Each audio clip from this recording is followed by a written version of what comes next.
Welcome to our GTC sessions. We have a fascinating topic to cover today around the data science job market, and we've got a great panel to discuss it.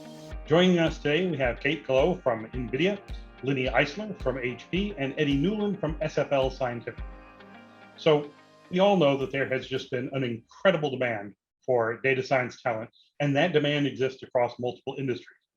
AI is all things to all people, so the promise of AI means that almost everybody is hiring for their data science staffing. But with that comes a couple of challenges, right?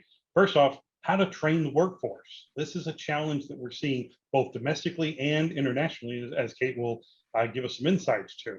How can employers recruit their talent? So employers are facing a real war for talent, and it's sometimes a little cutthroat competition in landing the talent. And then once you've landed the talent, how do you retain it? Because again, that war doesn't end just because you've hired somebody and got them on board. Retention, as we will find out, is more than just the bottom line number.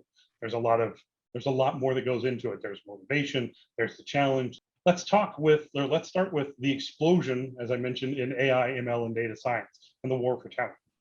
It seems like we have far too many jobs that are open and not enough data scientists in the field or in the pipeline to meet the rising demand. Lenny, I think you had some interesting stats on this. You know, every single customer that I talk to, this conversation comes up, the conversation that we're having today. So it's not always about the technology. A lot of times it's about the people too. Which is a shame because I kind of love the technology, right? So with so many jobs available across AI, ML, data science, the first question that we should probably tackle as a team is how do we train and educate the workforce in order to meet not only the current demand, but the rising demand? Eddie, let's start with you, and congratulations, by the way, to SFL for being a 3-time NVIDIA Service Partner of the Year. Thank you, appreciate that. So as you allude to, there really are many paths to success for data science. It isn't so well defined at this point because in a way, data scientist, as we currently define it, is always changing or certainly changed from what it might have been 5, 10, 15 years ago. And we have members of our team. SFL is a data science consulting firm. They come from an incredibly diverse background in terms of training, academics, past job experience. But most people would describe sort of the traditional path of a data scientist, which would be from an academic standpoint, undergraduate, graduate, even a PhD program focused on a technical area of study. So computer science, mathematics, statistics. For some organizations, that's probably a carryover from a lot of their traditional hiring patterns. So if they choose a subset of schools that they focus on recruiting students from those departments, this is how a lot of like highly specialized jobs, if you think for law firms, for example, they've always done it that way. And you can see why maybe they'd like to stick to that approach. It's just something that can carry over easily when it comes to actual just like blocking and tackling of how you're going to recruit and the processes you put in place. The two biggest things we look for off the bat is demonstrate ability to learn on the job, solve complex problems. That's kind of a must-have for a data scientist. And then more tangibly, we're looking for smart people, understanding that having the capability of doing the problem is something totally different than having the ability in the moment. People won't walk in as fully formed, do all, jack of all trades, 5-tool players, however you want to describe it. That's, they're generally not coming out of no matter any situation, unless they're a senior hire, which is a totally different animal than somebody trying to get into the field. And then for us, we have three key skill sets that we need everybody to have as you join our team. And it's kind of this is our minimum viable candidate. The first is a foundational statistic understanding. So you really just need to have that baseline in statistics. And then a fluency, or at least a base knowledge of basic algorithms. So what are the different class types? What are the different algorithms that have been effective for different problem statements? You don't have to be fluent in whatever state of the art is for a very specific space, but you need to at least be able to have those conversations. And then the last piece that really ties in, because most of our clients that we work with are doing some form of cloud development, at least as they're getting started with AI, is a familiarity with the cloud system. So AWS, Azure, GCP, Oracle, being able to walk into the room and know your way around that tool suite and not having to get trained up on that is a really big thing. And for those last 5 examples, none of them need to be learned in a classroom. The desire to solve complex problems, to be smart and on your toes, statistical understanding, algorithms, knowledge of cloud systems, most of that people can develop and probably will develop outside of an academic setting. So that non-traditional path is where a lot of our talent comes from. One great example we have just internally, one of our senior data engineers, he actually has his master's degree, if you will. He has his JD. He's a lawyer by training. But after a few years working for big law firms, kind of got interested in the other part of his studies. Undergrad had been a minor in engineering, started playing around with all the different cloud systems, started helping with his law firm when it came to a little bit of the IT, and flash forward 10 years, and now he's a senior data engineer at an AI consulting firm. So there's no must do, must follow, just a couple of skill sets that I'd recommend that everybody wants to get involved with follow. Okay, what have you seen from that side? On my side, it's a little bit different because of the nature of my role, and I'm looking at it from a emerging market standpoint, where I work with developers who come from pretty much majoritarily non-traditional pathways institutions. What I would call non-traditional pathways institutions are things such as developer hubs, developer communities, mainly everything that's not universities. If you look at Africa, which is a great example when we talk about diverse talent or diverse pool of talent, AI and data science innovation is being driven from, it's a bottom-up innovation. It's being driven from grassroots communities, startups, and most of the developers on the continent actually learn through non-traditional pathways. As a matter of fact, 50% of the developers on the continent learn through non-traditional pathways versus 32% learning through universities. So we need to figure out a way to address and attract those developers. And really what these developers bring to the table is a unique set of experiences and a unique set of values that they learn not on the job, but they learn hands-on. They participate through boot camps, they participate through hackathons. They really learn by doing rather than learning the theory. And it's really about applied AI. How do you use global technology or technology that's being created in the US to solve a challenge in Africa or in Latin America or another emerging markets? And that's how they learn. They build local solutions to solve local challenges. And recently, actually, as we were uncovering that and unpacking that as NVIDIA, we launched a program called the NVIDIA AI, the NVIDIA Emerging Chapters, and really this program is to lower the barrier to entry to our technology, but also to our programs for developers coming from these non-traditional pathways institutions. We are really trying to work with developer hubs, communities, and all the other non-traditional pathways institutions to make sure that we provide the developers ways to first get to know our technology, understand what's happening in the world of AI and data science and the innovation we're driving here on our side, but also provide them the tools to go and build unleash their innovation and build solutions that solve the challenges around them. Since we launched this program, we had over 30 African developer communities, and now we're expanding to Latin America, the Middle East, Southeast Asia, and other emerging markets who are really hungry for more AI, data science, and graphics related technology. I wanted to give an example of a community which is part of the chapters, which is called Zindi. And really, Zindi is particular because it's kind of considered the equivalent of Kaggle for Africa. And for other emerging markets, I've seen Indian developers being also on Zindi and solving challenges that are related to the local African community. But Zindi has been amazing. In a couple of years since they've been created, they've had a community of over 25,000 data scientists. A lot of them are not taking data science courses at universities, but are solving challenges on Zindi. And most of the challenges that are being put on Zindi are actually real-world problems or real-world challenges. Things like a partnership with UNICEF, for example, to detect the likeliness of floodings in southern Malawi. And more recently, we actually partnered with Zindi and Mozilla Common Voice to launch a challenge, which is related related to data collection and automatic speech recognition, ASR, for Luganda, which is a language spoken in Rwanda.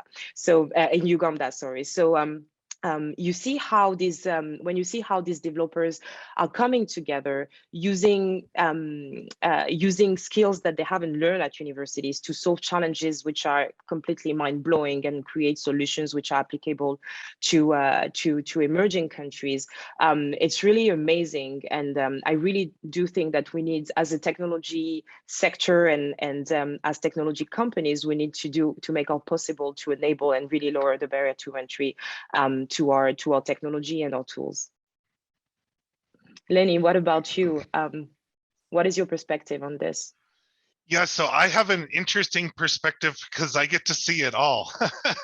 So I get to see the traditional paths as well as the non-traditional paths, and get to help and to identify and help connect people in those different ones. So I obviously work with higher education, right? Traditional pathway, you know, bachelor's, master's degrees, data science, as I can, you know, as everybody can imagine, is now part of almost every college and university in America. I even work with community colleges that are teaching data science, AI, machine learning, and analytics, right? I've also started to see high schools in our K-12 incorporate data science and AI into their curriculum all over the country. I've also been on the other end of it where I talk to employers that are trying to set up a more robust data science program that are looking for where to find these different people. And I think those communities that Kate talked about are great for this type of thing.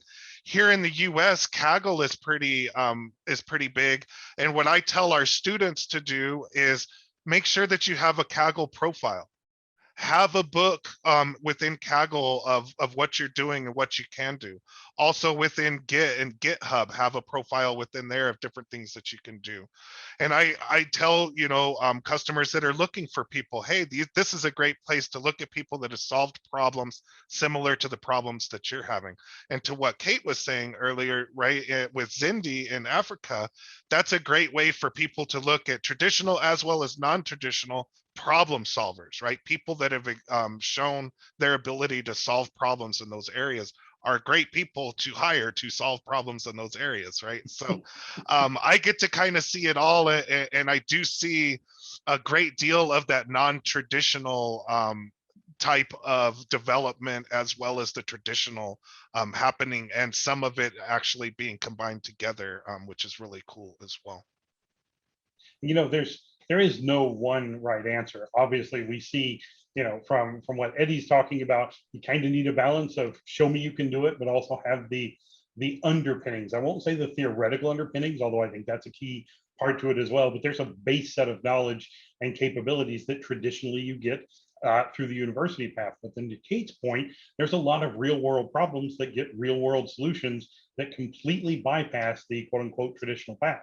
So while I struggle with, you know, traditional versus non-traditional, what we're really talking about is we have an incredible demand to meet, and we're trying to meet it any way that we can in an efficient path, which is an interesting problem for universities, an interesting problem for the non-traditional aspects in the learning curves. But where this really comes home is where it's time to recruit. It's time to hire somebody. And I think as Eddie mentioned, you know, there are some organizations that are thinking in a traditional sense or an old school sense. You know, you got to have a degree, you got to have it from one of these established locations. And that may not fit the demand curve for sure, or the development curve or the pipeline. So suddenly recruiting becomes one of our key challenges. And again, this is across industries and across countries. This is an international problem that I think the data science industry is still struggling with. How companies go about recruiting. And there's a couple of different angles on this. One is, you know, the just where can we find people? How can we make sure that they are vetted for the problems that we need to solve? But also, I'm not the only one out there looking, right? Suddenly you have industries in finance. You've got companies in finance competing with the tech, you know, Silicon Valley, competing with healthcare, competing with federal systems integrators. So The question I'll throw out to the team, and Kate, I'll start with you, is how do we get these talented individuals into a company? How do we go about solving that problem? We often think that when we write a job description, and I'm going to start with the basics, right? We often look around us and we say, okay, I will need that person if it's a graduate to have taken this course, this course, this course, this course, this course. I would need that person to have this particular skills. And often we overlook skills that are not considered important, or skills that we can't see because we haven't looked at places where we usually don't hire from. We talked about non-traditional pathways, and like coming from diverse companies in the semiconductor industry, I've seen happening quite often where engineering managers would draft job descriptions. They would literally put the courses that they themselves took at school or at universities. And most of the time it's a copy pasted of the traditional schools that you can find, the top schools or traditional schools that you can find where minorities are not often represented. So to make sure that you have a talent pool as diverse as possible, it needs to start with the job description, requirements, skills you're looking for. Make sure that, one, they're not too rigid, and by rigid I mean not a copy paste of the courses you took at universities. Because if you look at developers who learn through non-traditional pathways, most likely they haven't taken these courses, but that doesn't mean they're less competent than anyone who has. So that would be my my kind of perspective from different hats. So Kate just talked a lot about how you can get people in the door and applying to your organization, whatever you might be doing in AI. You obviously need people to apply, or if you're going to actively recruit, where are the different places that you can go out and try and find those pools of talent. To your point, Dan, we can all agree on the basic tenet that top data science talent is a rare commodity. The pool is growing, as we're expanding globally, to Kate's point, but at the end of the day, there are a lot of companies looking for a lot of people with the same skill set. Most data science candidates, if they're in the market and they're good, 10, 15, 20 interviews without really breaking a sweat, because so many people are out looking for that role. And generally speaking, technically focused individuals want to use their skill sets to the fullest extent and be part of something larger, something more impactful as part of their job. And obviously to be fairly compensated for that effort, to Kate's point, that, the market kind of is what the market is at this point. Depending on where somebody sits, we've got a pretty good idea of what you're going to need to pay that talent based on their seniority level and their capabilities. But for SFL Scientific, when we view talent recruitment, we view it through the lens of a technical organization. So more organizations that are getting into AI, that's not necessarily their background, so it might be a little bit different. But for us, it's an individual's ability to help create novel solutions. So when I said earlier that we're looking for smart people who like to solve complex problems, AI is a very broad space. There are data scientists that may be asked to just solve solvable problems, but to be able to implement the tools that require those solved problems is itself a skill that is required. So the level of data science talent, whether it's entry level or senior, not every entry level data scientist is created the same. But how do we cut through that noise, and how do we find our people? For us, we try and create a clear and well communicated path up front, being open and honest about what they'll be working on. Again, because a data science career path isn't that well defined yet, there isn't an easy way to look at a given organization, especially if data science is new to them, to say, if I come in and start working on data science for you, where am I going to be in 10 years? How am I going to get to a management level? How am I going to grow here? Because nobody's done it before. And an organization needs to be able to tell you what to expect as part of that recruitment process. Because again, these people, if they're good, they have options. So for us, we're a consulting firm. I'm able to tell you about the fact that you're going to work on multiple projects. You're not just going to be stuck on one thing, optimizing some detail for months at a time. That's an advantage that we have working consulting, and helping them understand, day one, you're going to walk in the door with this skill set. A year from now, this is what you'll have. 2, 3, 5 years down the road, help paint that picture, I think, is really important. Not only what they're going to be working on, but who they're going to be working with, and help them visualize how they're going to be working at our firm or in their job if you're another organization. So for us, the working environment's a big selling point. We're a dedicated technical group. A data science candidate's going to have the opportunity to work with and engage people for whom their sole focus is AI. That's not necessarily the case at every organization. So depending on the level of commitment that you're going to need from somebody or that you're looking for, if this is your first data science hire, you're going to be looking for someone that wants to build a team. That has to be something they want to do. That's not any hire, whether it's a data scientist or a salesperson. Not every salesperson wants to be a sales manager. A lot of them just like being individual contributors. From a technical standpoint, you'll probably find a few more individual contributors than you will people that desire to lead the business.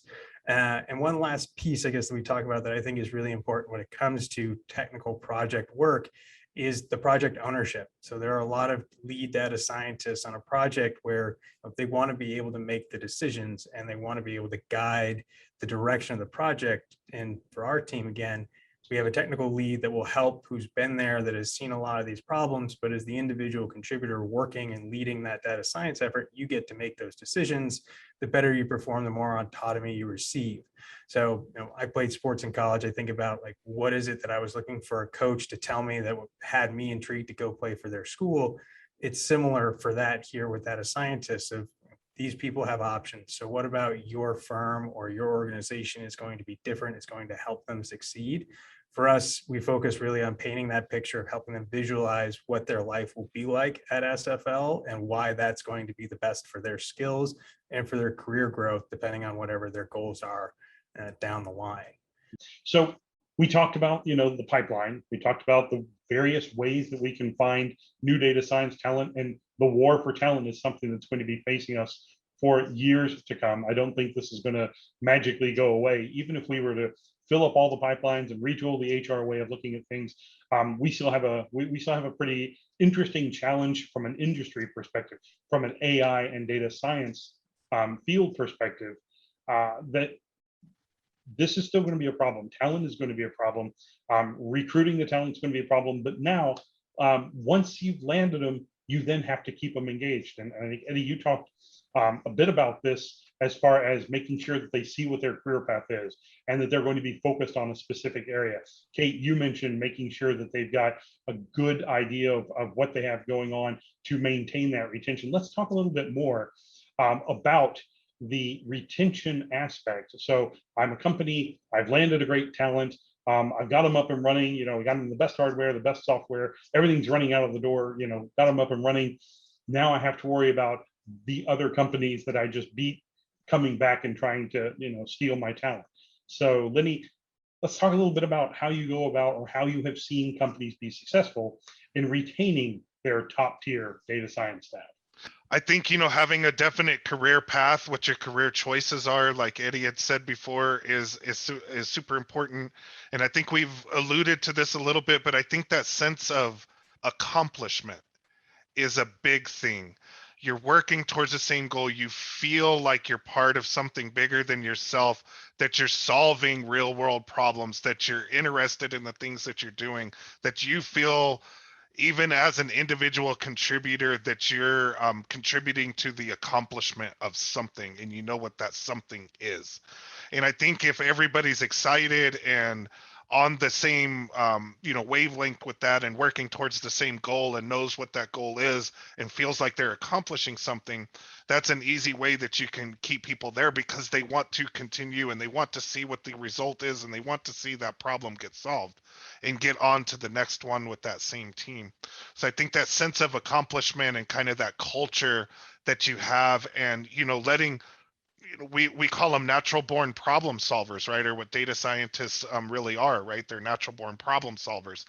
Letting them solve problems and letting them accomplish these different types of things and letting them know what they're going after to accomplish, I think, are the things that are really, really important in keeping that really, really good talent around for a long time, and to continue to do project after project after project. Is if they get a sense of accomplishment and they're part of that team and part of that goal, they're going to want to continue to accomplish and be part of that team and be part of that goal.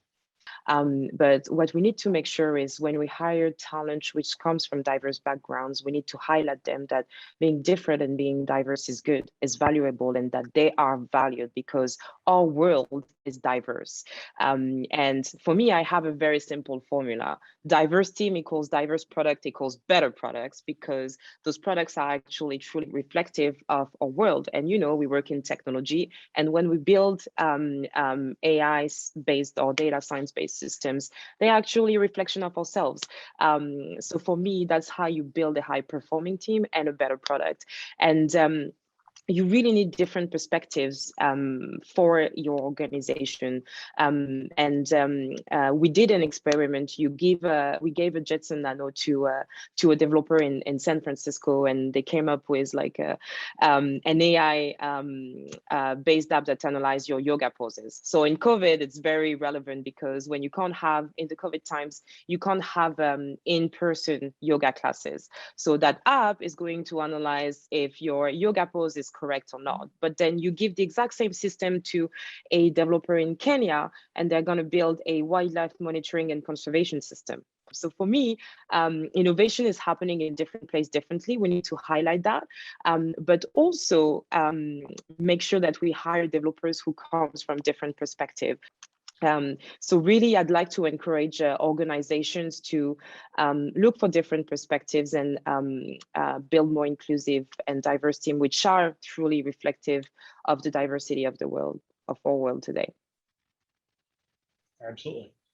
Eddie, I'm sure you've seen a number of examples as well. Yeah, I mean, I think you made a very good point at the beginning, Dan, that in many ways retaining talent can be just as hard as finding it in the first place. And really, organizations can lose talent through all types of things that they can't control, right? A bad relationship developed between an employee or a manager, or in the context of a business, you know, the salary that a new talent got offered is just one that you can't match. So those things happen, and to an extent that's kind of out of your control. So what can an employer focus on that they can control? What aspects of the relationship are the ones that they should be focused on? So making an individual data scientist feel important by highlighting how their work is being contributed to an overall success metric for a team. It's not always easy to draw that out or to see that as the individual. So to be able to call that out, you know, as you're going through the progress of it, especially if it's a larger project that has a, say, 3-year time horizon, like you need to celebrate the little wins to make sure that they're feeling appreciated along the way. Again, as consultants, we specialize in 6, 8, 10-week projects. It's a little bit different. That kind of happens already. But if you're somebody that you're working on the same project over and over again, you know, it becomes monotonous. And that's one of the worst things you can do for a technical person who has this innate creativity, is allow them to become stagnant. You know, these people are, to Lenny's point, they're problem solvers. They want fun, interesting, hard problems with a goal in mind. When we see senior folks applying to ISFL Scientific that are coming from other companies, it's almost always because of stagnation. They've been stuck at their job. They've been doing one project for a long time. There's no career trajectory because until this problem's solved, nobody's really thinking about allowing them to do anything else. And they want to work on something else. And a lot of times, in those circumstances, they're the 10th person on a 10th person data science team. There are 9 people in the door before them, and they just won't get a look to do anything new until everybody else has already passed on it. Or conversely, they're the only data scientists. So nobody's ever really giving them fun things to work on. They're always just getting asked for basic things. They're yearning to do something different and harder. So when that happens, somebody's believed that they're hired to do something and they're not getting a chance to work on that project or to move around and develop a more robust skill set. They get frustrated because, again, they want to. Like, many of these people aren't or content to be in one place or with one skill. So for us, you know, how do we combat this? You know, internally, I want you to be the most well-rounded data scientist as possible, because if some computer vision project comes in the door and all I have on the bench is a bunch of NLP specialists, that's a project that I can't say yes to. So we have our own learning and development processes where every week we have a stand up and somebody's presenting on a project that they've been working on. What is the latest development in this new engagement? What is this state of the art model that they're trying to apply to this different problem set that we've worked on in the past, but now we're taking a new approach? What are the constraints and why is it harder? What are the give and takes that need to be considered so that somebody, if they've been with us for a couple of years, they've seen all these things, they've learned it, they have the repository of data that we have from our client engagements to be able to, not their data that we keep, but data that we have on how we solve these things, to learn as they go. And, mentioned earlier, at some point, they will self-select. Individuals will have a preference for an industry, for a problem type, for a data modality. And I want you to become an expert in that field. If I have, 10 healthcare NLP experts, I have no shortage of things for those people to work on. Those problems are everywhere right now. But it's also, where do you want to grow within the organization? So I made the point earlier, you need to have a path for an individual contributor. So a scientist wants to be a scientist and do nothing else, that's fine. We have a couple of guys on the team that we joke, if they had stuck in academics, they'd have like 4 PhDs by now, just based on the project work that they've been doing. And that's all they're interested in doing. They just like working on that project work with a commercial salary versus an academic one, which is great. And then there are others that they want to manage a team. They like to lead and sort of guide, but they've grown a little bit out of doing the day-to-day coding work. And then most selfishly for myself on the development front, is we've done a great job providing the opportunity for those that are interested to get into the business side, where it never hurts to be able to speak the language of a data scientist, but also be able to speak it in a business context. Empowering people to learn that part of it. I think many data scientists kind of get siloed away from it and thus don't get the ability to grow within a business. So who's going, not just be the leader of the data science team, but why can't you head up analytics or IT? Like, I know everything about the hardware that I'm doing this data science on. Like, that should be the goal. If that path hasn't been trudged before, how do you know that you get there? So showing somebody that that's possible by teaching them that side of the business is also a really big thing for keeping people around. And those are really what we try and do to keep people engaged. Listening is relatively simple. Being able to implement it as a smaller org. I mean, with Lenny and Kate on the phone, you guys, I don't know, 10, 100,000 people, I've got 100. It's a much different animal. It's much easier to implement on my end. But it's key because we've got really high-end talent. So I've probably got to work harder to keep them in place, just because I know everybody is coming after our folks. And the consistent theme is, keep them happy, keep them focused, keep them challenged. I think the diversity, both from a hiring perspective, but also in the jobs and tasks and problems they have to solve, I think is key to keeping it fresh. There was something that, as I listened to the conversation, there's a theme that we will pull out perhaps as a future topic, but the role that community plays within the data science field, I think, is an area where we've touched on it in each one of these conversations. If you think about it, with the Kaggle and all of the group activities when you're learning, being part of a team and having ownership and recognition and participation once you have the job. And then from a retention point of view, continuing to highlight your individual capabilities, your growth patterns, your career path, all of that, deals with a data scientist being part of a active, vibrant, engaged community. I think that's a fantastic theme that kind of touches on each one of our issues of how do you go about doing the education. And I think a lot of schools are doing a lot of cohorts, so there's community component there. Obviously, non-traditionals that are using things like Kaggle and Zindi are also, building a community capability, and they expect that to continue forward through the recruiting phase, through the retention phase. So that may be an interesting topic that we all three get back there, the four of us get back together and talk about in the future. But this was absolutely a fantastic conversation. Thank you to each of the panelists. Eddie, Lenny, Kate, thank you. The different perspectives that you bring on such a complex problem are absolutely valuable. And this isn't a problem that's going to be going away. I'd love to say that, look, we've solved it, the four of us. The three of you and me solved it. But yeah, that's just not the case. This is an important and continuously evolving discussion. We'll be wrestling across multiple industries for some time to come, and we will continue to cover this in our future DSC podcasts and what have you. So thank you again, and I look forward to talking to you all again soon.